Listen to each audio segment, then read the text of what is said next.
The Saudi's Foreign Minister Adel al-Jubeir responded to Donald Trump after a report in the Washington Post said the president called for Arab countries, including Saudi Arabia, United Arab Emirates and Qatar, to contribute billions of dollars as well as troops to Syria.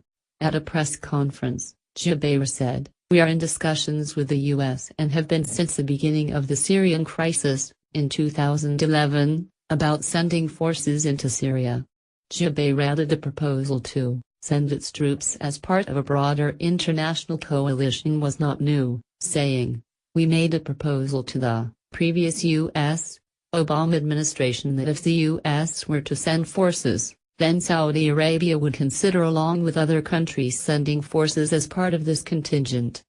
The news comes following U.S.-led strikes against Syrian leader Bashar al-Assad's government after he was alleged to have carried out a chemical weapons attack on at the time, rebel-held region of Douma in East Ghouta. Getty Syria News: Saudi Arabia said it is willing to send an army to replace the U.S. but the strikes were incredibly limited and despite Donald Trump stating mission accomplished, there are claims a lot of the original targets were not hit.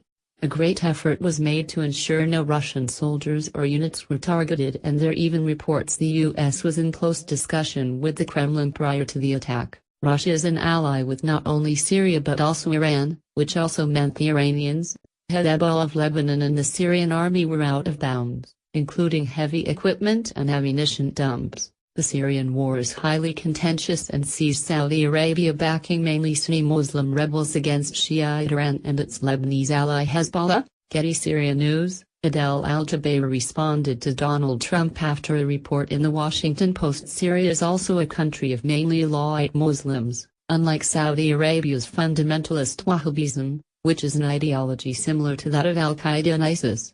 Wahhabism is also a puritanical belief which had been termed Salafi jihadism, which seeks to not only establish Islamic states based around a literal interpretation of the Quran, but sees other faiths such as Shia and Yazidis as heretics. Saudi Arabia supports rebels within Syria who were in control of Douma during the alleged chemical attack.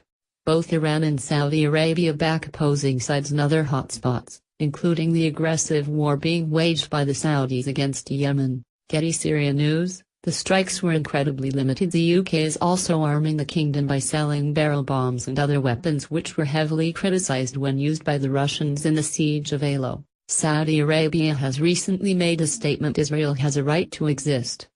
This comes after several reports of Israeli airstrikes on Iranian military bases in Syria. Although Israel has never confirmed nor denied the attacks,